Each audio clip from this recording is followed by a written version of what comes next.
So, before you do anything else right now, before you scroll, before you skip ahead to the next thing waiting for your attention, I need you to hear this. God is saying no, not to you. Not about your worth or your calling or your future. God is saying no to what is about to happen to you if you miss what this message is carrying. And the reason this is marked as an emergency is not for the algorithm. It is because what is on the other side of the next few minutes is either the thing that changes your trajectory or the thing you will spend years wishing you had paid closer attention to in the moment it was available. So here is where we begin. God has set something up, a specific arrangement placed specifically for you at this specific point in your story. Not in general, specifically. There is a sequence of events, a convergence of timing, people, and resources that God has been engineering for longer than you realize. And the enemy knows about it. The enemy has been watching the sequence develop. And the enemy has installed exactly one trap directly inside the setup. One specific mechanism designed to make the person for whom the setup was arranged either dismiss the whole thing as ordinary or walk away from it as dangerous. And the tragedy is not that most chosen ones get taken out by something dramatic and obvious. The tragedy is that most chosen ones get taken out by something quiet, by a reaction pattern so familiar they do not even register it as a decision when it happens. I want to be precise about what a divine setup actually is because the word is used loosely and I am not using it loosely here. When God engineers a setup, the setup is not a test of your worthiness. It is not a trap that God is watching to see whether you fall into. It is not a challenge placed in your way to refine your character. Though character refinement may happen as a byproduct, a divine setup is a specific alignment of circumstances, timing, people, and resources that God has arranged to move a chosen one from one level of their assignment to the next. It is a transition mechanism. It is the kind of moment that when chosen ones look back from the other side of it, they describe as the thing that changed everything. The pivot point, the clear line between who they were before and who they became after. Divine setups are not always dramatic. Some of them look completely ordinary from the outside. Some of them are a conversation, a decision, a message that arrives in an ordinary format at an ordinary time. The extraordinary nature of the setup is not always visible in the packaging. It is visible in the consequences, in the trajectory change that follows the choice to engage fully with what God placed there versus the flatness that follows the choice to scroll past. And here is what makes divine setup so significant in the larger story. A chosen one who crosses through a divine setup does not just advance their own calling. They carry an authority into their next season that they could not have accessed without the specific passage. The enemy understands this. The enemy does not just want to delay you. The enemy wants to prevent you from acquiring what only comes from crossing through the specific thing God arranged. Which is why the trap is not placed around the setup. It is placed inside it where you will not see it as a trap because you are already inside the thing God is doing. I am going to describe 5 specific forms this trap takes inside a divine setup. And I need you to listen for the one you recognize. Not the most dramatic one. Not the most extreme version. The one you have actually encountered. The one you have actually used, even when you thought you were being wise or careful or discerning because the enemy does not craft one-size-fits-all traps. The enemy studies the specific person, the specific history, the specific wound that is most adjacent to what God is currently arranging. And the trap is built from material you already know and in other contexts have every reason to trust. This mission of carrying these precise truths about divine setups and the traps inside them to the chosen ones who need to see them clearly before the moment of decision passes takes real investment to sustain. Behind every word here is prayer, preparation, and the faithful partnership of people who received something real and chose to carry it forward. If you believe I am speaking to you right now, tap the like button and let it be your first act of listening. Subscribe so you do not miss the rest of what I have to say to you, and type Amen in the comments so that your agreement is written down where you can return to it later. The first form is the familiarity dismissal. This is when a divine setup arrives in completely ordinary packaging. No thunder, no supernatural confirmation, no feeling of profound significance to mark the moment. It looks like something you have encountered before in a different context. An opportunity that does not feel remarkable. A door that opens quietly without the weight you expected. A God-arranged door to carry. And the trap is the thought pattern that says, if this were truly from God, I would feel something more significant than what I am feeling right now. So the chosen one passes through without fully engaging. They are present in body but absent in depth. The surface level of the encounter is engaged while the deeper invitation goes unrecognized, and the setup moves through without the chosen one ever understanding what was available inside it. The second form is the wound redirect. This is the most surgically precise of the five. The enemy locates the specific previous wound that is most adjacent to what God is trying to do now. Not a distant wound, the recent one. The one that still has a live edge on it. The last time something looked like this, it ended in a specific kind of disappointment that cost you something you are still in some way paying for. The last time you followed something that presented itself as a calling, it placed you in a situation that felt like exposure and abandonment. So when God arranges the present setup, the enemy does not argue against it theologically. The enemy does not suggest that you are unworthy or that God does not love you. The enemy simply redirects your attention to the evidence from the last time. And the chosen one, acting from what feels like entirely reasonable self-protection rather than fear, steps back from the edge of what God arranged. The protection reflex is real. The wound that activated it is real. The enemy simply pointed at it from exactly the right angle and at exactly the right moment. The third form is the urgency inversion. This is when God is doing something in sequence and the enemy collapses the timeline artificially. God builds a setup in layers. There is a sequence to the arrangement. There is a process of preparation that the setup requires in order to produce what it is designed to produce. And the enemy inserts into that process a manufactured urgency that says, if this were truly from God, it should be moving faster than this.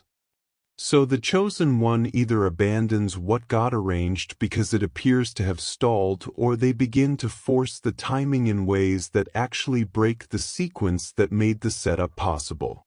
They act from urgency rather than from the pace the setup requires, and the arrangement which needed the chosen one to hold steady and move at a specific tempo cannot survive the forcing. The fourth form is the counterfeit resolution. This is the most sophisticated of the five and the one most likely to be confused with a blessing. Before the divine setup fully arrives, before the sequence completes, the enemy provides a version of what the setup was meant to produce. Not a bad version necessarily, a good enough version. A relationship that looks like the right one, but arrives before the formation required to sustain it. A platform that creates visibility before the depth and rootedness that visibility requires. A financial opening that creates dependency instead of freedom. Because the character development the setup was meant to produce had not yet happened. The chosen one receives what looks like an answer. The pressure and hunger that was supposed to sustain them through the full process of the setup is released prematurely. And when the actual setup arrives, they are not in the condition required to enter it. The counterfeit did not destroy them. It just made the real thing unnecessary in the moment it arrived. The fifth form is the legitimacy challenge. The setup arrives and the enemy immediately supplies a theological or logical argument against it. Who told you this was specifically from God?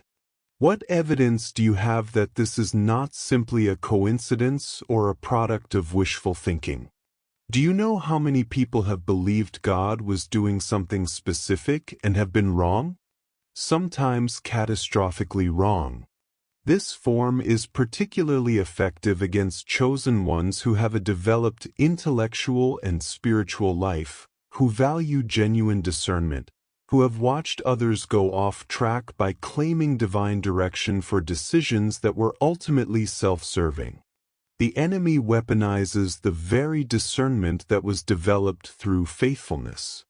The challenge is not irrational. It sounds like wisdom. It arrives at the precise moment designed to prevent entry into what God arranged.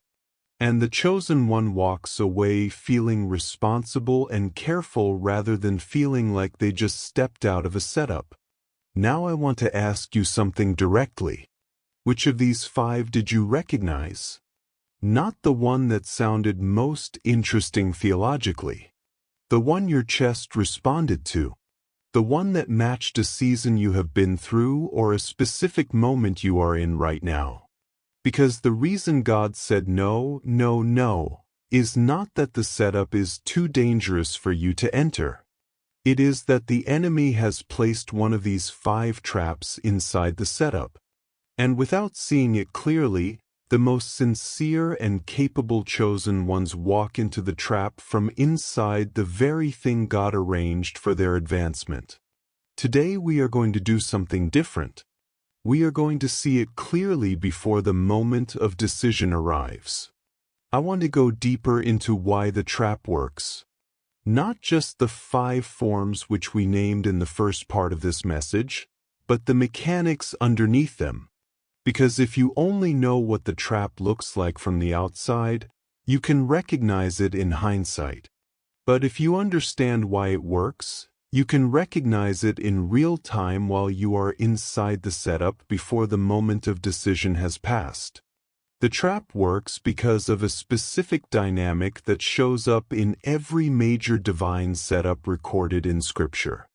And I have studied enough of these stories in enough depth that I can tell you the pattern is not accidental. It is not coincidental that the same mechanism appears in the story of Joseph and in the story of Ruth and in the story of Daniel and in the story of the disciples on the road to Emmaus. The mechanism is the same because the enemy understood the mechanism before any human being did. And the mechanism is this. Every divine setup requires a moment of active, non-defended receptivity in order to produce what it was designed to produce. And that specific state, non-defended receptivity, is precisely what the trap is designed to prevent. The work of finding the chosen ones inside their divine setups and giving them the setup literacy to recognize the trap before the moment of decision passes continues because of the faithful partnership of people who receive something real here and choose to proceed into it. Support this mission through the link in the pinned comment and in the description below. Every contribution reaches the next chosen one before the setup they are currently in passes without them ever understanding what was available inside it. Give what your spirit confirms. The link is right there. I want to use a specific story to illustrate this because the abstract explanation is not enough. This is the story of Elisha and the servant at Dothan. Most people who know this story focus on the army of horses and chariots of fire that God revealed to the servant when Elisha prayed for his eyes to be opened. The supernatural element is compelling, and it is the part that gets repeated. But the thing that most people pass over is what was happening before Elisha prayed. The servant was already present, already awake, already looking at the same situation Elisha was looking at. The information was available to both of them at the same time. Same eyes, same morning, same location, same visible threat surrounding the city. The difference was not information. The difference was receptivity. Elisha was in a state that allowed him to see what was actually present. The servant was in a state of fear, contracted perception, which narrowed his field to the visible threat and blocked access to the larger reality that was also present in the same space. God did not create a new reality for the servant when Elisha prayed. God opened access for the servant to a reality that was already there. The setup had been in place the entire time. The servant simply was not in the condition required to receive it. I want you to sit with that for a moment before we move on. The setup was not created when Elisha prayed. The chariots were already there. The angelic presence was already in position. The provision that the servant needed in order to not be destroyed by fear was present in the same location where the fear was operating. The prayer did not produce the resource. The prayer opened the receiver. And the moment the receiver opened, the resource that had been present and inaccessible became present and available. This is the model for what happens inside a divine setup. The arrangement is not waiting for your worthiness to activate it. It is waiting for your receptivity to receive it. This is the dynamic inside every divine setup. The arrangement is in place. The resources, the timing, the people, and the provision are present in the same space where you are present. The difference between the chosen one who crosses through the setup and the one who passes through without ever understanding what was available is not the presence or absence of the arrangement. It is the presence or absence of the interior condition required to receive what the arrangement contains.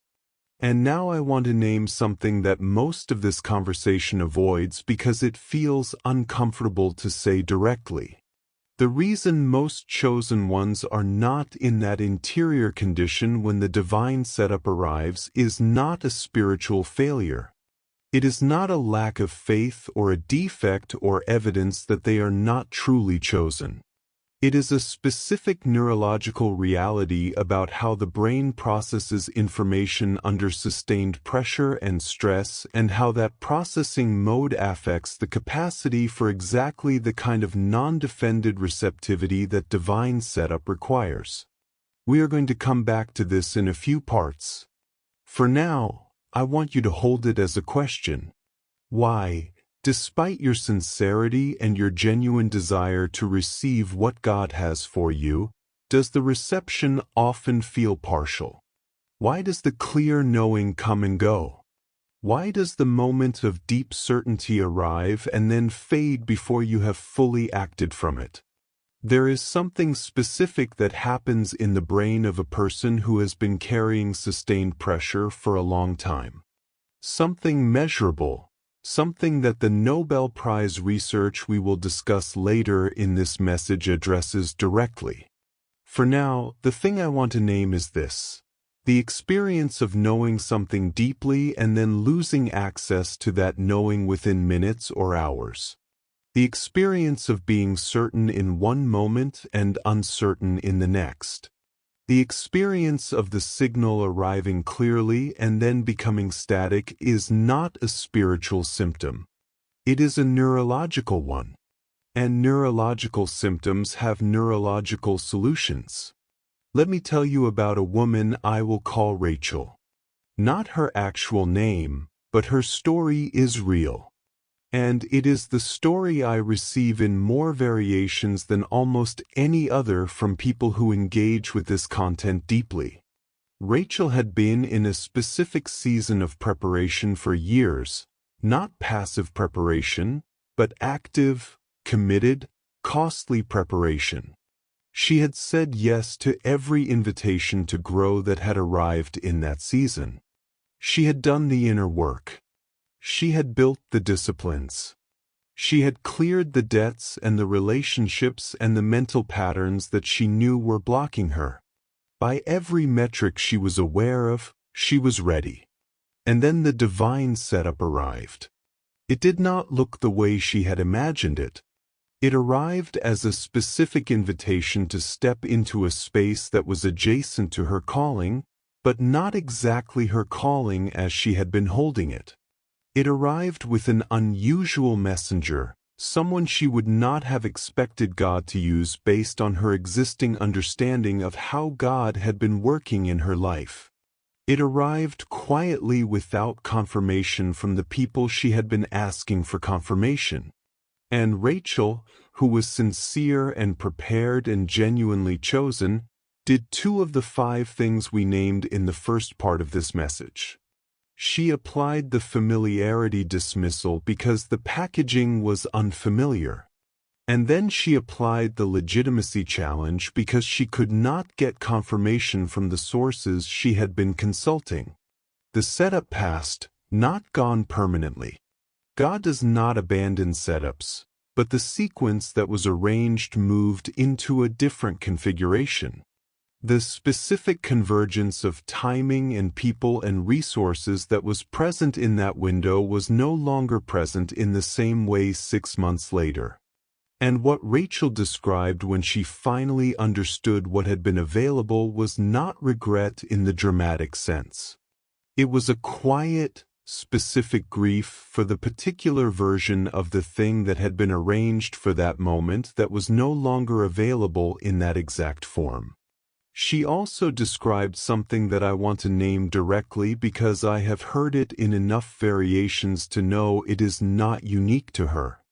She said that in the weeks after the setup passed, she returned to the memory of the invitation repeatedly, not to analyze it, because something in her kept reaching back toward the quality of what had been present in that first moment of contact.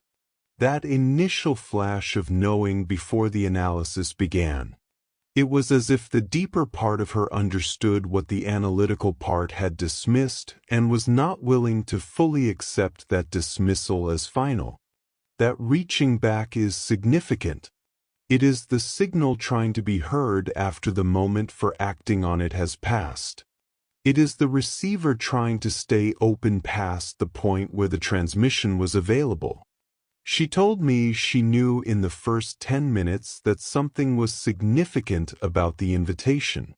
There was a knowing that was present below the level of her analytical evaluation. But she had no reliable way to hold on to that knowing while the analysis was running. By the time she had completed the discernment process she had learned to run, the knowing had faded and the analysis had produced the result it tends to produce when it runs without the counterweight of deep receptivity. It said, "Not enough evidence." Wait, let me say something about that specific experience. The knowing that arrives in the first moments of a divine setup and then fades during analysis is not random. It is not the unreliable intuition that wisdom traditions warn against. It is the most accurate signal available in the moment it arrives. What makes it fade is not the quality of the signal.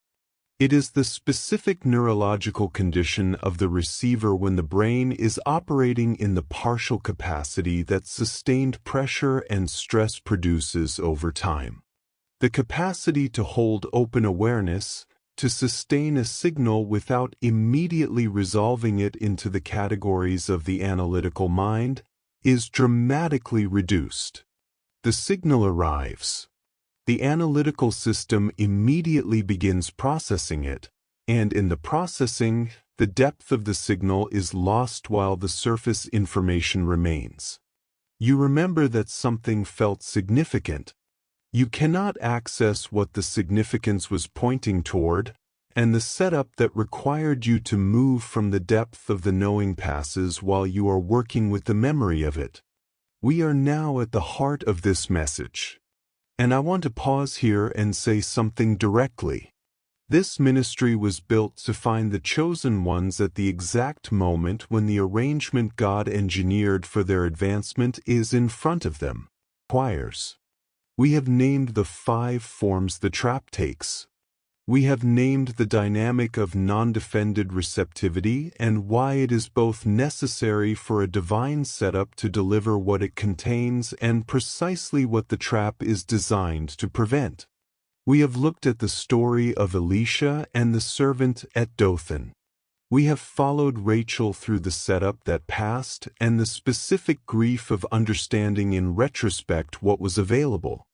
And now I want to give you something that changes the experience from this moment forward.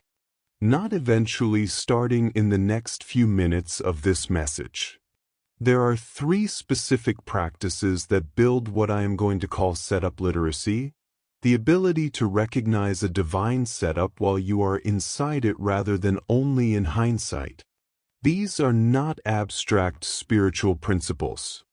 They are practical, specific, repeatable actions that address each of the 3 primary failure modes we have identified.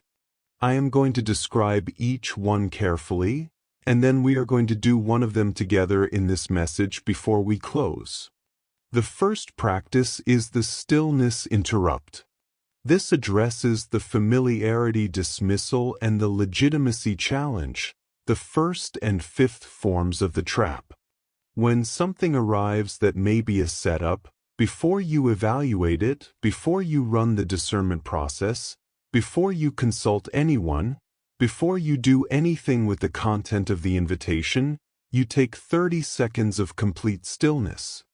Not to listen for a voice, not to feel a feeling, simply to stop the analytical processing that begins automatically the moment something enters your awareness. Here is why this matters at the neurological level. The analytical mind processes at a specific speed and tends to reach resolution quickly.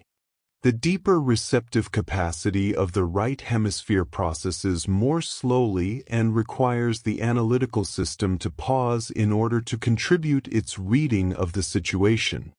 30 seconds of stillness after an invitation arrives is not a spiritual technique. It is giving the full brain a moment to register what is present before the faster analytical system files it under familiar categories and moves on. Most chosen ones have never tried this because it feels too simple. The setups that have passed by them while they were in the middle of their discernment process were not resolved by a more sophisticated process. They were resolved by 30 seconds they did not give themselves. There is a specific quality that the deeper receptive process carries that the analytical system does not produce. And that quality is available in the stillness that follows the arrival of an invitation before the analysis takes over. It feels like a particular kind of spaciousness, like the question is held open rather than immediately pressed toward resolution. Some people describe it as a warmth. Some describe it as a weight in the chest that is not uncomfortable. Some describe it simply as knowing without knowing why they know. Whatever the description, it is the reading that the full brain produces when both hemispheres are given a moment to register what arrived together before the left hemisphere begins the processing sequence that tends to narrow the field down to what is already known and categorized. The second practice is the signal journal. This addresses the wound redirect and the counterfeit resolution, the 2nd and 4th forms of the trap. The signal journal is a simple practice.